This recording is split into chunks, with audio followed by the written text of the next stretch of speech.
রাত 10টার সময় সিআইডির একটা টিম এই হসপিটালে এসেছে। রাত 2টায়, দুঃখিত।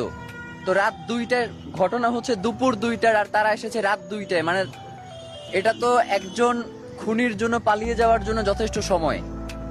সুতরাং আমাদের কাছে স্পষ্ট মনে হয়েছে যে বাংলাদেশের যে গোয়েন্দা সংস্থাগুলো রয়েছে তারা সম্পূর্ণভাবে এক্ষেত্রে অসহযোগিতা করেছে, এবং জুলাইয়ের এই যে শক্তি যারা বাংলাদেশকে ধারণ করে, আমার কাছে মনে হয় যে এখনো গোয়েন্দা সংস্থার মধ্যে এমন কিছু লোক রয়ে গেছেন যারা এখনো চাচ্ছে না যে বাংলাদেশ তার স্বাধীনতা সার্বভৌমত্ব ফিরে পাক। দীর্ঘ 17 বছরে বাংলাদেশের স্বাধীনতা সার্বভৌমত্ব যেভাবে দিল্লির কাছে মাথা নত করেছিল, তারা এখনো সেই প্রচেষ্টা চালিয়ে যাচ্ছে।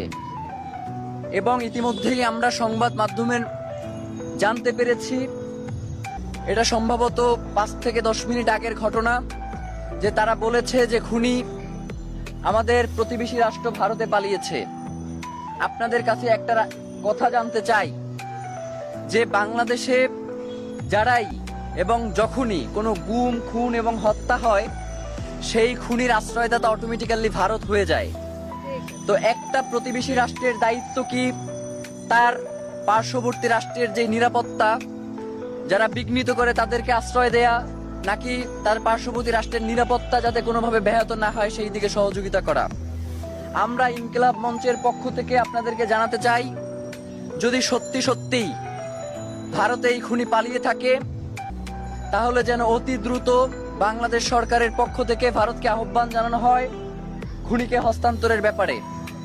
এবং এই ব্যাপারে যদি ভারত অসহযোগিতা প্রকাশ করে, তাহলে ইনকিলাব মঞ্চ বাংলাদেশের সকল বাংলাদেশপন্থী জনতাকে নিয়ে ঘোষণা করছি যে বাংলাদেশে ভারতীয় দূতাবাসের আর কোনো কার্যক্রম চলতে দেয়া হবে না।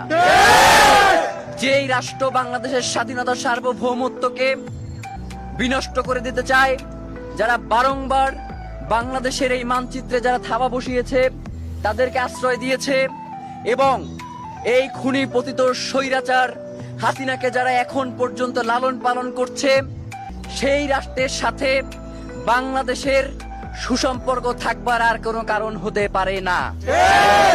আমরা বাংলাদেশের জনগণ হিসেবে আপনাদের মাধ্যমে বহির্বিশ্বের যারা আছেন তাদেরকে একটা বার্তা দিতে চাই যে আপনারা অতি দ্রুত বাংলাদেশের স্বাধীনতা সার্বভৌমত্বের ব্যাপারে যে আশঙ্কা দেখা দিয়েছে এবং বাংলাদেশের সার্বভৌমত্বকে যারা বিভিন্নভাবে বিনষ্ট করার চেষ্টা করছে, বহির্বিশ্বে যারা রয়েছেন, আপনারা অতি দ্রুত এই প্রতিবেশী এই আধিপত্যবাদের যেই শক্তিটা রয়েছে, যারা বাংলাদেশকে অকার্যকর রাষ্ট্রে পরিণত করতে চায়, তাদের বিরুদ্ধে আপনাদের জোরালো কণ্ঠস্বর আমরা শুনতে চাই।